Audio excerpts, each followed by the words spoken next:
বিএনপিকে জিতানোর জন্য ধানের শীষে ভোট দিয়ে বিএনপিকেই জিতাবে ইনশাল্লাহ। প্রার্থী নয়, আপনারা ধানের শীষ দেখে ধানের শীষে ভোট দিবেন।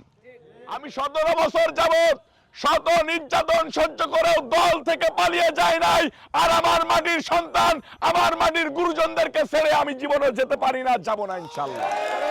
আপনাদের কাছেও আমি তারেক রহমান সাহেবের পক্ষ থেকে হাত জোড় করে অনুরোধ করব, আপনারা ধানের শীষের সাথেই থাকবেন, ধানের শীষকেই বাঁচিয়ে রাখবেন। ধানের শীষের বিকল্প আমাদের জীবনে কিছু হতে পারে না। আপনারা 2-1 দিন আগে একটা ফেসবুকের স্ট্যাটাসে দেখতে পারেন, চেয়ারম্যান সাহেব 2021 সালে প্রথম যখন মনিটরে কথা বলা শুরু করে, মিটিং করা শুরু করে পাবলিকলি, উনি বলেছিলেন যে মাগুরায় বাড়ি, ঢাকা মহানগর পূর্ব ছাত্র দলের একজন নেতার বাবা মাকে তুলে নিয়ে গিয়েছেন, ভাই ব্রাদারকে তুলে নিয়ে গেছেন। দেখছেন না? দাদা আমাকে ডাকুক আর না ডাকুক, চলেন আমরা সকলে মিলে একসাথে নিতাই রায়চৌধুরীর পক্ষে কাজ করি এবং ধানের শীষের পক্ষে কাজ করি। এটা বলেছিলাম কবে? 19 নভেম্বর। ধানের শীষ কি আপনারা যারা এই যে মুরব্বী লোকজন আছেন, যারা বিএনপি করেন, তারা কি নিতাই রায়চৌধুরীকে দেখে এসে বিএনপি করতে আসছেন? কাজী কামালকে দেখে আসছেন? নয়নকে দেখে আসছেন?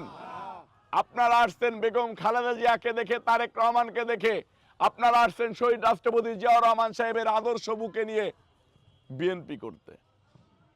ধানের শীষ যদি না যেতে, আপনারা আবার এই 17 বছর যাবৎ গম ক্ষেত, পাট ক্ষেত, ধান ক্ষেতের ভিতরে ঘুমাইতে হবে। আপনাদের কাছেও আমি তারেক রহমান সাহেবের পক্ষ থেকে হাত জোড় করে অনুরোধ করব, আপনারা ধানের শীষের সাথেই থাকবেন, ধানের শীষকেই বাঁচিয়ে রাখবেন। ধানের শীষের বিকল্প আমাদের জীবনে কিছু হতে পারে না। আমি রবিউল ইসলাম নয়ন আপনাদেরকে কথা দিচ্ছি, আমি মৃত্যুর দুয়ার থেকে ফিরে এসেছি। আমার এই নিজের শরীর বলতে শরীর নেই, এই শরীর আপনাদের। আমার কোনো সম্পদ বলতে সম্পদ নেই, এই যা আমার আছে সবই আপনাদের। আমার জীবনের শেষ দিন পর্যন্ত আমি আপনাদের সাথে থাকব। আপনাদেরকে বিপদে ফেলে রেখে রবিউল ইসলাম নয়ন কখনো পালিয়ে যাবে না, কখনোই যাবে না। কারণ আমি 17 বছর যাবত শত নির্যাতন সহ্য করেও দল থেকে পালিয়ে যায় নাই। আর আমার মাটির সন্তান, আমার মাটির গুরুজনদেরকে ছেড়ে আমি জীবনে যেতে পারি না, যাব না ইনশাল্লাহ। আপনাদের দোয়া ভালোবাসা নিয়ে সারাটা জীবন কাটাইতে চাই। আপনারা শক্তিশালী হলে শক্তিশালী হবে তারেক রহমান, আপনারা শক্তিশালী হলে শক্তিশালী হবে বিএনপি। উনাদের সিদ্ধান্ত নিয়েছে। আমি মোহাম্মদপুরে কথা বলে যা জেনেছি, দক্ষিণ মাগুরায় কথা বলে যা জেনেছি, শালিকায় যা কথা বলে জেনেছি, উনরা চাই সকলে মিলে একসাথে মূল্যায়নের ভিত্তিতে কাজ করুক। উনরা ইন্ডিভিজুয়ালি কাজ করতে চায় না।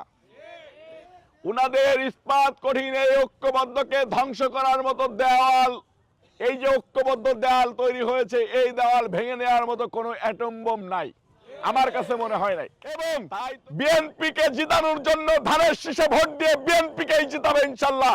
প্রার্থী নয়, আপনারা ধানের শীষ দেখে ধানের শীষে ভোট দিবেন। আমি সেই মাত্র সৌভাগ্যবান, আমি সেই সৌভাগ্যবান ব্যক্তি যে ঢাকা থেকে আসতেছি, কাউকে জানাই নাই, 2-4 জন সিনিয়র নেতারা জানে। হতদরিদ্র পা ভাঙ্গা মানুষ, প্যারালাইজড মানুষ পার্টি অফিসে এসে বসে আছে, রবিউল ইসলাম নয়ন আসবে, আমাদের পাশে দাঁড়াবে, এটা বুক ভরা ভালোবাসা আমার জন্য। আমার আল্লাহ এই ক্ষমতা আমাকে দিয়েছে, আমার আল্লাহ আমার কাছে পাঠিয়েছে, এই আমানত আমার ফিরিয়ে দেওয়ার কোনো শক্তি নেই। এটাকে আমি কখনোই ফিরিয়ে দেব না, এটাকে আমি কখনোই হেলামি করে দেখব না। আপনি, আমি, আমরা একই মাটির সন্তান, একই পরিবারের ভাই। মাগুরা 2 একটা ছাউনি, এই ছাউনির নিচেই আমরা মাগুরা 2 এর মানুষ একসাথে থাকবো ইনশাল্লাহ। একসাথে বাঁচবো, একসাথে মরবো।